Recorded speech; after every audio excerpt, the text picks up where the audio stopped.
Hi, I'm Sean, and I love music. And welcome to a very special month that I like to call May-lodic Death Metal month. In May, I'm going to be looking at 3 very specific albums that left a huge, indelible mark upon me upon listening, and I discovered them all roughly about the same time. And if the pun wasn't obvious enough, they are 3 wonderful examples of Swedish melodic death metal of the late 90s and early 2000s. Melodic death metal, particularly the sexy Swedish variety, hit me really hard when I was younger. As mentioned previously in prior videos, I'd started to move away from the nu metal that had dominated my early teens and move into more extreme forms of music. I think my first encounters with the genre proper would have been in my late high school or early college days. At this point, I was still too musically timid to even approach black metal, and death metal was just a straight no-no from me. I was still too much of a metal padawan to embrace these much more extreme forms of music. Of course, as with all things, there were outliers. Iowa by Slipknot had begun to redefine my relationship with intense double kick and detuned tremolo madness, and I absolutely loved Fear Factory with a steely, mechanised passion. And as mentioned in the Jesu video, I had begun experimenting in the heavier side of things with the oft-imitated but never bested dark brutality of Godflesh. But all in all, I would still consider myself a novice in the great world of extreme metal. That all changed in 2003 with the first of our melodic death metal picks. Today, let's dive into the melodic majesty of Reroute to Remain by the mighty In Flames. Reroute to Remain is the 6th album by In Flames and was released in 2002 through metal label extraordinaire Nuclear Blast Records.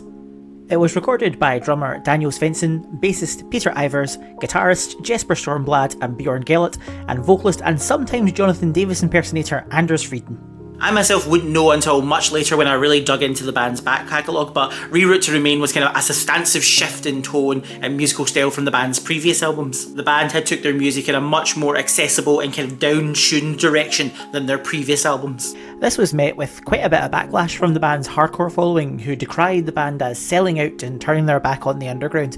I was a precocious 17-year-old, however, and I knew nothing of the band's history, and my introduction to the band would change absolutely everything for me. So knowing that, we should probably take a good look at what melodic death metal actually is. So on the face of it, it seems quite obvious. Melodic death metal takes the death metal template laid down by bands such as Cannibal Corpse and just adds a bunch of melody to it, right?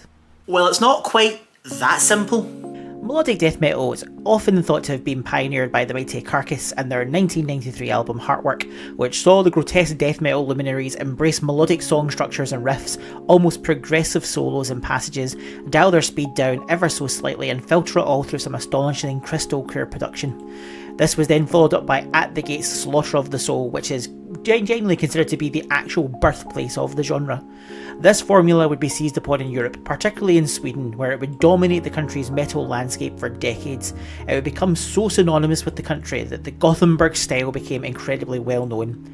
Many of my favourite bands at the time spawned from this Swedish scene, including At the Gates, Arch Enemy, Soilwork, Darkane and Dark Tranquillity. Collectively, these bands represented my early forays into Swedish melodic death metal, a genre that I would become utterly obsessed with.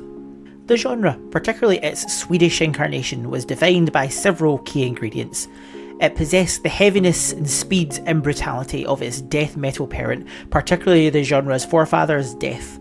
But instead of outright slamming brutality and sometimes inaudible lethality, the band embraced a melodic, virtuosic guitar streak straight out of the Iron Maiden playbook. Indeed, I think it's the genre's close linkage and worship of Iron Maiden and other new wave of British heavy metal bands that allowed me to transition from my nu metal beginnings into full melodic death metal madness. Harmonised guitars featured heavily, a la Thin Lizzy and the aforementioned Iron Maiden, but filtered through the metallic sensibilities of the players. And the vocals tended to avoid the outright diaphragm-ripping gutturals of its heavier parent, with the register and clarity being dialed up a few notches similar to early Venom or Celtic Frost. The vocals tended to be raspier, screechier and a bit more manic sounding than your traditional 90s death metal band, and there was often clean vocals to boot, something which was often frowned upon by death metal traditionalists. Production was also crystal clear on the majority of melodic death metal albums. The aim was not inaudible, filthy brutality, but razor sharp clarity and cohesion that puts me in mind of later thrash and heavy metal bands. and the rhythm section also tended to be excellent with thunderous blast beats and technical double kick underpinning a deep, monstrous rumble of the 4-string attack. There was often a substantial slice of metal groove underpinning the music, at odds with the machine gun rattle of traditional and brutal death metal. And finally, the bands weren't afraid to bring in a bit of elegant melody with passages of clean and melodic guitar and keyboards, bringing space and diversity to the slamming metallic madness. In the European scene, this manifested in melodies that had close ties to traditional folk and neoclassical progressions and arrangements. Look at the Mighty Children of Bodom or Insiferum to see the natural progression of this. It's a style that has left an indelible mark on the metal landscape even to this day. Most notably, it would go on to influence many of the bands in the new wave of American heavy metal, and eventually the template for early 2000s metalcore. For the past 2 months, my title has been dominated by melodic death metal, particularly the absolutely fantastic Skyforger by Amorphous. It's like I'm reliving my childhood all over again. As you can probably tell, it's a genre I still absolutely adore. Where were we? Oh yeah. In Flames. I remember very clearly when I first heard In Flames, and funnily enough it was my final year at high school. I hung out with a large group of like-minded ne'er-do-wells who I hung with at breaks and lunches, who all shared a deep love of heavy music and were way cooler than me. You're probably deeply surprised to discover that I was not a cool kid back in high school. It was a beautiful, sunny day and I was hanging with a few folk in our usual common area. One of my pals bounced in enthusiastically with Labrador-like excitement, jiving to something on his mini-disc player. Check us Neanderthals in our mini-discs. I love a doomed audio format me. He didn't greet us, but instead took out his headphones and shoved one in my ear and another into the ear of a mutual friend with a toothy grin and a manic look that stated, "I have discovered something awesome and I must share it with you immediately." What pulsed out that teeny, tiny speaker was thundering, it was epic, it was metallic as hell. What came out that speaker was cloud connected.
The mini-disc player got passed around during our breaks and our lunch. I think I may have listened to Cloud Connected 15 times that day alone. It was so mountainously massive, it gave me the feel of Nordic giants bestriding a frozen battlefield, locked in thunderous battles. And the chorus was huge. Not just huge, but massive. Not just massive, but colossal. In fact, I'm fairly certain if we were to travel to the Milky Way and look into the singularity of Sagittarius A, we would actually find the chorus of Cloud Connected keeping our galaxy in perfect circularity.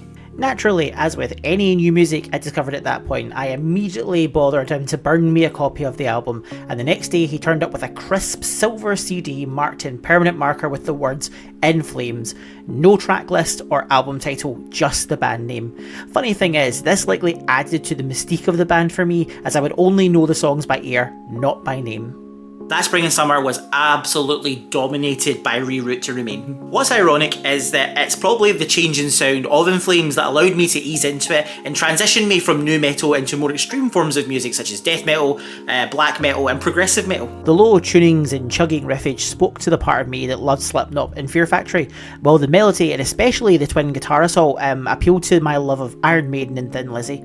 The band's modernisation and broader appeal is actually my jumping on point, which would eventually lead me to extreme metal as a whole. The album is an absolute stormer, thundering, heavy and victorious all in equal parts. The songs have huge sing-along energy, the riffs are a pleasingly head-banging affair, the solos and twin guitar attacks are sumptuous and utterly addictive. And it all kicks off with the album's title track, Reroute to Remain.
Chugging riff the size of Jotunheim, equal parts open string chunk and silky melody, smashes into a mid-space stomp, Anders growling and spitting his way through the verses with vitriolic aplomb, and the chorus, much like the majority of this album, is a skyscraping and victorious roar to the heavens. This is the new In Flames sound, crystallised and given perfect jagged form. Of course, at this point I hadn't heard Clayman or Horacle yet, so I actually had no idea how much of a tonal and musical shift this was for the band. But for young Sean, this was vibrant and utterly essential. System picks up the pace, a thrashing, spasming cacophony that drags you forward at high speed, showing the lads have still got that old melodic death metal chop.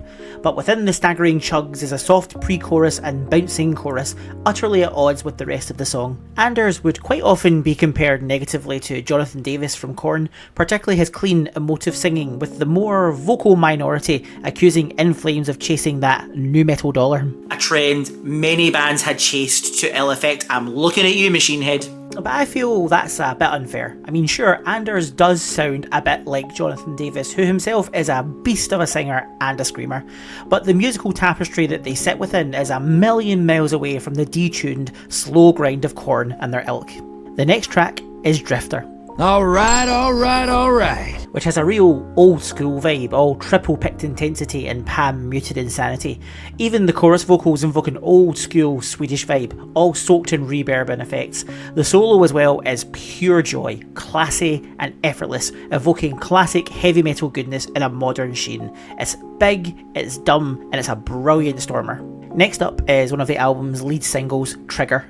The rumbling bass line and steady drum line feel like a march towards annihilation, while the main riff's chugging heaviness and accompanying melody are wonderfully head-bobbing. I remember seeing the video on MTV2 afterward with the band locking horns with a group of scary, hairy bruisers and realising later that this was actually solo work, another band I would soon begin to love. This was a bit mind-blowing for me, knowing that the bands I was now getting into were part of a much bigger, genuine scene. I'd hung out with guys and girls who were part of scenes, but I was never really part of one myself. There was the death metal heads, the black metal guys, the goths, the straight edgers and the hardcore kids, and the...